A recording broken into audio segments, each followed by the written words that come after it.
আমার আম্মু আমারে বলতেছে আমার যে ওটি হইব বা অপারেশন হইব, আমি যদি অপারেশন থিয়েটার থেকে রিটার্ন না আসতে পারি, এমন একটা কথা আমার আম্মু আমারে বলছে।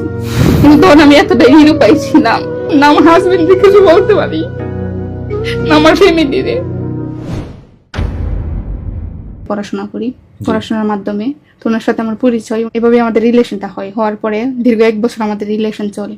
আমাদের সম্পর্কের কথা আমি আমার ফ্যামিলিতে জানাই, ও ওর ফ্যামিলিতে জানানোর পর তখন আমার ফ্যামিলি বললো যে না, এখানে বিয়ে দেওয়া যাবে না। বেকার ছিল ওর ফ্যামিলি, আমার ফ্যামিলি থেকে একটু নিচু লেভেলে ছিল আর কি। আর্থিক অবস্থা সর্বদিক দিয়ে ও আমাদের চাইতে নিচু লেভেলে ছিল। ওর ফ্যামিলিও রাজি হয় না, কারণ ওরা বলছিল যে মানে ওরে ব্যবসা দেওয়ার জন্য, আমাদের ব্যবসা আছে কসমেটিক্সের। কিন্তু আমার ফ্যামিলি রাজি হয় নাই, ওর ফ্যামিলি সরে গেছে। তারপর কিন্তু আমি এক কথায় ওর জন্য পাগল।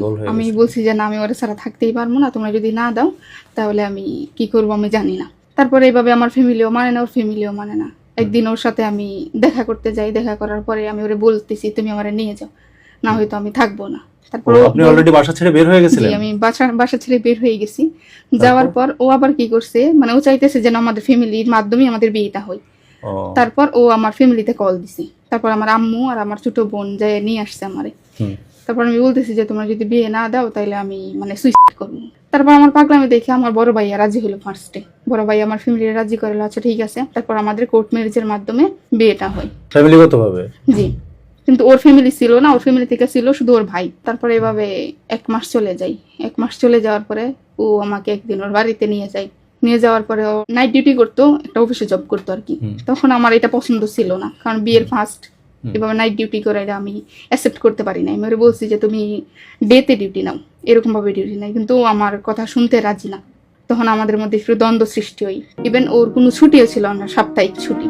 ও পুরো নাইটেই কাজ করতো। মনে করেন যে সন্ধ্যায় 5টা বাজে বের হয়ে যাইতো, সকাল 5টা বাজে বাসায় আসতো। বাসায় আসার পরে ওর মতো খাওয়া দাওয়া করে শুয়ে পড়তো আবার। ইভেন আমি যদি ওরে বলতাম যে তুমি আমার টাইম দাও না কেন, বা তুমি কেন এরকম করো, ও আমার উপরে অমানবিক মানে হাত উঠাইতো আর কি, চট মারতো, লাঠি মারতো, এরকম কোনো কিছু করতো। মানে এই অল্প সময়ের মধ্যে 1 মাসের মধ্যে আমার গায়ে হাত উঠাই। তারপর 2.5 মাস চলে। তখন ওর ফ্যামিলি থেকে ও সহকারে আমার চাপ দিছে যৌতুক দেওয়ার জন্য। তখন আমি আমার ফ্যামিলির কি করে বলবো যে যৌতুক দেওয়ার জন্য, কারণ বিয়েটা তো আমি আমার ইচ্ছে মতো করছি। তারপর আমি আমার ফ্যামিলিতে একদিন ফোন দিয়ে বলি, আমার আম্মুরে বলি যে আম্মু এমন এমন সমস্যা। তখন আমার আম্মু বলতেছে যে তোর ভাইও তো কথা শুনে না, তুই তোর আমাদের অমতে বিয়ে করছিস, কেউই কিছু দিবে না। তখন একটা মেয়ের অবস্থা কেমন হয় এটা সেই মেয়েটাই বুঝতে পারে। তারপর ওর ফ্যামিলি থেকে নানান ধরনের কথাবার্তা, ও মারধর করে যৌতুকের জন্য। আমি আবার রাগে কি করছি, মানে আমি দরজা ক্লোজ করে দিয়ে বসে রয়েছি। বলতেছে দরজা খুল, আমি বলছি যে না দরজা খুলবো না। এভাবে আমাদের দুজনের মধ্যে তর্ক বিতর্ক হয়। তর্ক বিতর্ক হওয়ার পরে ও কি করছে, দরজা ভেঙে ভিতরে ঢুকছে। দরজা একদম ভেঙে ফেলেছে? জি। তারপর মনে করেন যে আমি একটু দূরে দাঁড়াই রয়েছি, ও কি করছে সরাসরি আইসা ও সজোরে এই জায়গায় একটা আঘাত করছে আমার না দিয়া। আমি অজ্ঞান হয়ে যাই, আমার আর কোনো কিছুই মনে ছিল না। কিন্তু যখন আমার জ্ঞান ফিরে তখন আমি মানে কোনো কিছুই আমি বুঝতে পারি না, আমার মাথা ঘুরে। কিন্তু আমি ওরে বলতেছি যে তুমি আমার মেডিকেল নিয়ে যাও। তখন ওরা কেউ আমার মেডিকেল নিয়ে যায় না। এই মুহূর্তে আমার ফ্যামিলি থেকে আবার ওই যে বললাম যৌতুকের বিষয়টা, আমার মা যৌতুকের যা যা লাগে, আমার একটা ঘর সাজানো সবকিছু আমার আম্মু নিয়ে গেছে। কিন্তু নিয়ে যাওয়ার পরে দেখে যে আমি অসুস্থ। তারপর আমি মানে উঠে দাঁড়াইছি যেন আমার ফ্যামিলি না বুঝতে পারে যে আমি নির্যাতনের শিকার হইতেছি এখানে। তারপর এভাবে আমার ফ্যামিলিটা আমি বিদায় দিয়ে দিই। দেওয়ার পরে যা যা লাগে ওরা নিয়ে নিছে। কিছুদিন পরে 10-15 দিন পরে জানতে পারি যে আমি প্রেগনেন্ট। বিষয়টা ওরা জানাইলাম। জানানোর পরে যেহেতু প্রথম বাচ্চা, ও খুশি আমিও খুশি। কিন্তু ও এমন মানুষ ছিল যে আমার বাচ্চা গর্ভে থাকা অবস্থায় ও আমার গায়ে হাত উড়াইতো, কিন্তু আমি কিছু বলতে পারতাম না। তারপর আমি এইভাবেই থাকতে থাকি। আমার বাচ্চা পেটে তখন 7 মাস। তখন একদিন রাত্রিবেলা মানে ও শুয়ে রয়েছে, শুয়ে থাকার পরে যে 7 মাসের সময় তো একটা বাচ্চা তো অনেক বড় হয়ে যায়, আর আমাদের যে মহিলাদের পেট এটা অনেক উঁচু হয়ে যায়, তখন আমাদের নাড়াচাড়া করতে অনেকটাই প্রবলেম হয়, কষ্ট হয়। তখন আমি ওরা বলতেছি যে দেখো ওই করো, তুমি একটু মশারিটা টানাই দাও, আমি তো উঠতে পারতেছি। ও বলতেছে যে আমি টানাইতে পারবো না, নিজের কাজ নিজে করে, এইভাবেই বলতেছে। আমি বললাম আচ্ছা ঠিক আছে। তখন আমি কি করছি আবার, তখন আমি মানে উপর দিয়ে যাওয়ার পরে ওর পায়ে একটু টাচ হয়েছে, মানে একটা মানুষ ক্রস করলে একটু টাচ হইতেই পারে। মানে তখন আমি 7 মাসের প্রেগনেন্ট। তখন ও কি করছে, মানে একটু টাচ হওয়ার কারণে ও আমার মেয়েরা খাট থেকে একদম ফালাই পেটে অনেক ব্যথা পাই। ব্যথা পাওয়ার পরে আল্লাহর রহমতে বাচ্চা ঠিক ছিল। তারপর আমি তখন ওর বাসায় এইভাবেই ও মারধর করে, অনেক ধরনের অত্যাচার করে। তারপর একদিন আমার বাচ্চা ডেলিভারির সময় আসে, পেইন উঠে। তারপর আমি ওরা বলতেছি যে দেখো আমার তো অনেক পেইন করতেছে, আম্মুরে ডাক দাও, নাহলে বড় ভাবিরে ডাক দাও। পরে বলতেছে কারে ডাক দিতে হইব না, বসে থাকো। পেইনে অস্থির হইয়া আমি ওর পায়ে ধরে বলতেছি যে তুমি হয়তো আমার বাড়িতে দিয়ে আসো, আর না হয় তুমি আমার মেডিকেলে নিয়ে যাও। আমার পক্ষে আর থাকা সম্ভব হইতেছে না। তখন আমার সজরে দিয়ে আবার ফালাই দিচ্ছে। পরে মেডিকেলে নেওয়া হয়েছে। মেডিকেলে নেওয়ার পরে আবার নতুন করে আলট্রা করা হয়েছে, বলতেছে যে সিজার লাগবে, বাচ্চার পজিশন উল্টো দিকে। তারপর ও বলতেছে সিজার করবো না। এভাবে আরো 2-3 দিন চলে যায়। আমি আমার বাবার বাড়িতে আসি। লাস্ট ডেতে আমার ফ্যামিলি থেকেও কোনো সাপোর্ট নাই, মানে এভাবে আমি ব্যথাই বাসায় আসি, কিন্তু আমার জি আমার ফ্যামিলি থেকেও আমার কেউ মেডিকেল নিয়ে যায় না, ও আসে না, ফ্যামিলি থেকে কেউ নিয়ে যায় না। এক কথায় মানে আমার ফ্যামিলি কোনো সাপোর্টই করে না। আমার ভাই আছে 4 জন, একজন দুবাই প্রবাসী, একজনের ব্যবসা আছে, আমার বাবারও ব্যবসা আছে, আমাদের মোট 3টা দোকান আছে। আপনার তো আর্থিক অবস্থা ভালো, কিন্তু আপনাকে কেন সাপোর্ট করছিল না? সাপোর্ট করছিল না, এই যে আমি ওদের অমতে বিয়ে বসছি। তখন একদিন আমি ওরে ফোন দিছি, ওই তুমি একটু আসো, আমার তো পেইন আর নিতে পারতেছি না। ও আমার বলতেছে যে মরে যেতে পারোস না। আমি সবচেয়ে অসহায় হই তখন, যখন মানে আমার মেয়েটা দুনিয়াতে আসবে। কারণ এই সময়টা মেয়েদের জন্য যে কতটা কষ্টকর, আর এই সময় একটা মেয়ের প্রয়োজন হয়েছে। তার স্বামীর সাপোর্ট, আমার ফ্যামিলির সাপোর্ট আমি পাই নাই, আমার হাজবেন্ডের সাপোর্ট আমি পাই নাই। তখন পরবর্তীতে মেডিকেল নিয়ে গেছি। যাওয়ার পরে আমার পরিবার, আমার হাজবেন্ড সহ, আমার আম্মু গেছে শুধু, আর কেউ যায় নাই। তখন শুধু একটা কাগজ আর কি, ওটাতে সাইন করার জন্য বেশি না, অনলি 50 টাকা দরকার। ফ্যামিলি থেকে 50 টাকা, যে ওইটাও তখন আমার ওরা সাপোর্ট করে নাই। তখন মানে ওর আর আমার ফ্যামিলির মধ্যে তর্ক বিতর্ক শুরু হয়েছে সিজারের টাকা নিয়ে। এর ভিতরে আমার আম্মু আমারে বলতেছে আমার যে ওটি হইব বা অপারেশন হইব, আমি যেন অপারেশন থিয়েটার থেকে রিটার্ন না আসতে পারি, এমন একটা কথা আমার আম্মু আমারে বলছে।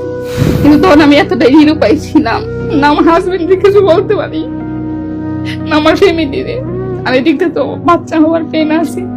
তারপর এইভাবে মনে করেন যে আমার মেডিকেল নিয়ে যাওয়া হয়। নিয়ে যাওয়ার পরে যখন স্যালাইন দেওয়া হয়, আমার একটা রুমে রাখা হয়। রুমে রাখার পরে আমি শুধু দরজার দিকে তাকাই আছি যে ও মানে আমার হাজবেন্ড একটা বলা আসে কিনা বা বলে কিনা যে তুমি টেনশন করো না, আমি বাহিরে আছি। কিন্তু ও আসছে ঠিকই, কিন্তু আমার ওইটা বলার জন্য ও আসে নাই। আসে মানে আমার আম্মু যে কথাটা বলছে ঠিক সেম কথাটাই বলতেছে, যেন তোরে যেন ওটি থেকে ফিরিয়ে নিয়ে আসা হয়। আপনার হাজবেন্ড যে কথা বললো, আমার মা ওই কথাটাই বললো। মানে আপনি অল্প বয়সে প্রেম করে বিয়ে করেছিলেন, তার শিক্ষা আপনি হাড়ে হাড়ে টের পাবেন। হাড়ে না, মানে প্রতি সেকেন্ডে বুঝতে পারতেছি যে আমার ভুলের শাস্তি আমি এখন পর্যন্ত আমি এটা বয়ে যাইতেছি। এভাবে তারপর আমার বাচ্চাটা ডেলিভারি হয়। ডেলিভারি হওয়ার পরে 19 দিন পরেও আমার আয়শা নিয়ে যায় তার বাড়িতে, আমিও যাই। এই 19 দিনের মাথায় ও আমার আবার মারধর করে। এভাবে চলতে থাকে জীবন। প্রত্যেক দিনই মারধর করতো, মানে মাসের ভিতরে 25 দিনে আমার গায়ে হাত উঠাইতো, কিন্তু আমার কিছু করার ছিল না।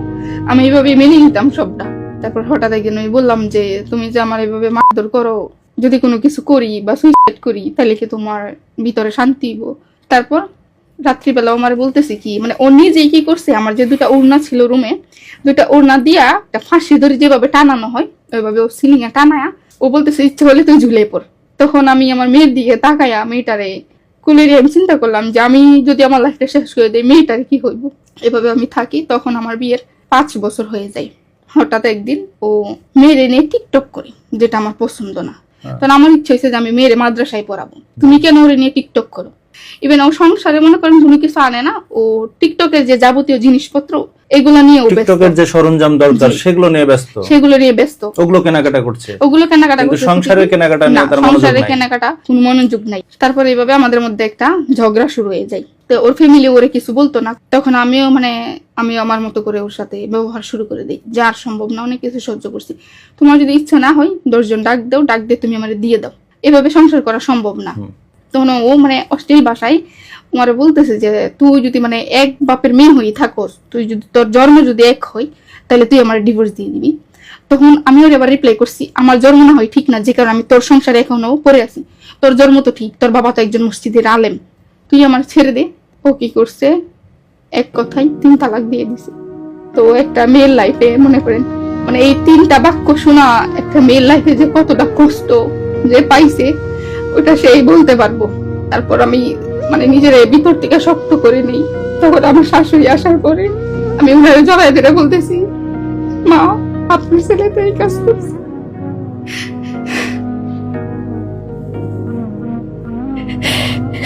কিন্তু আমি তারে এতটা ভালোবাসতাম যে বলার মতো।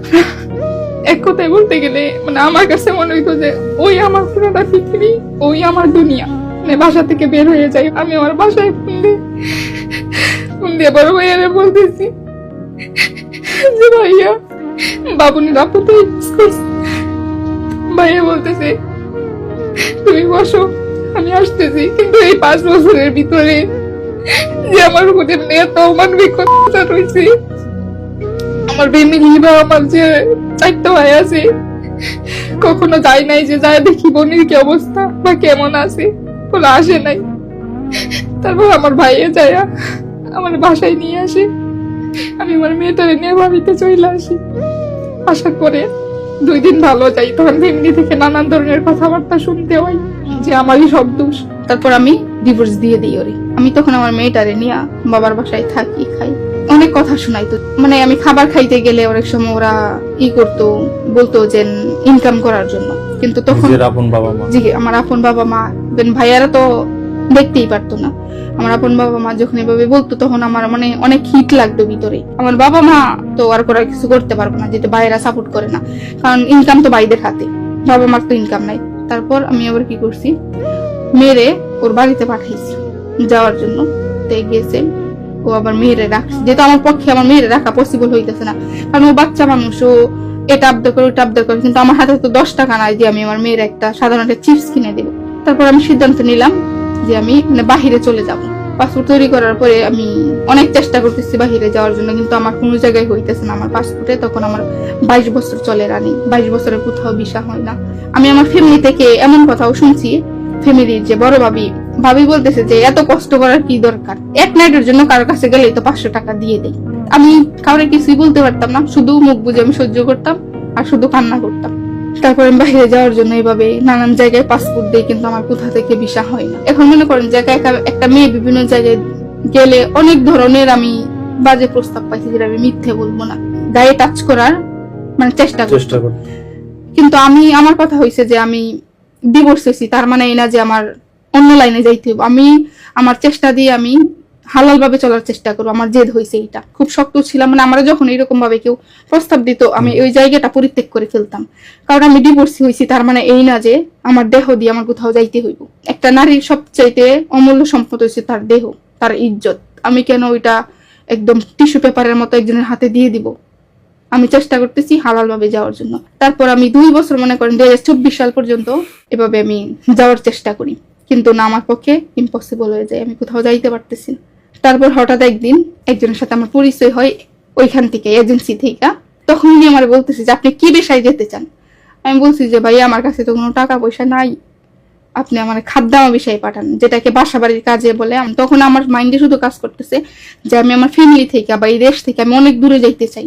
তখন উনি আমার প্রশ্ন করলো যে আপনি ভালো একটা ঘরের মেয়ে, একটা শিক্ষিত মেয়ে, আপনার কেন কি কারণে আপনি যাইতে চাইতেছেন এই বিষয়, আমার কে একটু খুলে বলবেন।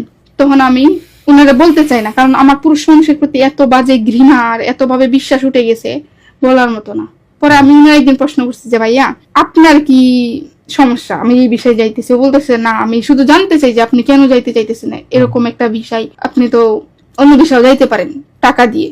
পরে আমি বলছি ভাই আমি আপনার শুধু 2টা পায়ে ধরে বলি, যেভাবে হোক আপনি আমার শুধু দেশ থেকে বের করে দেন, আমার পক্ষে 10 টাকা দেওয়া সম্ভব না। তখন উনি মানে জানার চেষ্টা করে, মানে উনারা একদিন সব খুলে বলার পরে উনি বলতেছে যে না, আপনার আমি এই বিষয়ে পাঠাবো না, আপনার আমি কোম্পানির মাধ্যমে পাঠাবো। মানে তখন উনি আমার লাইফে এমন ভাবে আসছিল সাপোর্টার হিসেবে, ভরসা তৈরি করতে পেরেছিল। তারপর উনি বলতেছে যে আপনার আমি কোম্পানিতে পাঠাবো, কিন্তু আপনার মাধ্যমে আপনি যাবেন, আপনার আমি ব্যাংক লোন উঠাই দিব, আপনি ওইভাবে যাবেন। তারপর আমি কোম্পানিতে আমি একটা ইন্টারভিউ দিই, দেওয়ার পরে যেদিন আমি ইন্টারভিউ দিই এই দিন আমার হয়ে গেছে। 15 দিন পরে আমার ভিসা আসে। নর্মালি ব্যাংক লোন নিছি আমি প্রায় 1,80,000 টাকার মতো। তখন আমি সবকিছু ওকে করি, কিন্তু আমার ফ্যামিলি থেকে যে সাধারণ মনে করেন মানে 1 টাকা যে ওইটা আমার ফ্যামিলি দেয় নাই আমারে। আমি বাহিরে যাওয়ার সময় ব্যাংক লোনের সম্পূর্ণ সহযোগিতা ওই ভদ্রলোক করলো। জি, তখন শুধু 10,000 টাকার জন্য আমি আটকাই গেছি, মানে আমার টিকিট কাটবে উনি। তখন আমি আমার বড় করে ফোন দিয়ে বলতেছি যে আপা 10,000 টাকার জন্য আটকাই গেছি। তখন আমার বোন সৌদি প্রবাসী আর আমার ভাইয়া দুবাই প্রবাসী, ওরা কোনো টাকা দিতে পারবো না। এক কথাই ফ্যামিলির কাছ থেকে আমি 10 টাকাও পাই নাই বাহিরে যাওয়ার সময়। এইভাবে আমার ফ্লাইট হয় জুলাইয়ের 7 তারিখ। জুলাই 7 তারিখে আমি প্রবাসে পাড়ি জমাই। তারপর আমার জব হয় দুবাই এয়ারপোর্টে। 6 মাস যাওয়ার পরে আমি আমার পজিশনটা চেঞ্জ করার জন্য অ্যাপ্লাই করি, টিম লিডারে যাওয়ার জন্য। তারপর আমি আমার পজিশন চেঞ্জ করি। তখন আমি জানতে পারি যে ও আরেকটা বিয়ে করছে। তখন আমি সিদ্ধান্ত নিলাম যে আমি ইমার্জেন্সি ভাবে দেশে চলে আসবো। তারপর আমি দেশে চলে আসি। আসার পরে আমি ওর বাসা থেকে যাই আমার মেয়েটাকে নিয়ে আসছি। তা আমি আমার মতো আসি মেয়েটাকে নিয়ে। এখন আমি আমার ফ্যামিলিকেও টাকা দেই, কিন্তু আমি আমার ফ্যামিলি থেকে যে অনেক কিছু সহ্য করি সেটা আপনাদেরকে আমি বলছি। কিন্তু এখন আমি আলহামদুলিল্লাহ অনেক ভালো আছি। আর আমি নারীদেরকে উদ্দেশ্য করে একটা কথাই বলতে চাই, যাকে তাকে বিশ্বাস করবেন না। আর আমার মতো ওই অল্প বয়সে বিয়ে করে কেউ ভুল করবেন না। আপনারা নারীরা আগে নিজে প্রতিষ্ঠিত হন, স্টাডি করে নিজে প্রতিষ্ঠিত হয়ে তারপর আপনারা বিয়ের সিদ্ধান্ত নেবেন, যেন কোনো মেয়ে যেন আমার মতো এরকম পরিস্থিতির শিকার না হতে হয় আর হাজবেন্ডের অত্যাচারিতার শিকার না হতে হয়।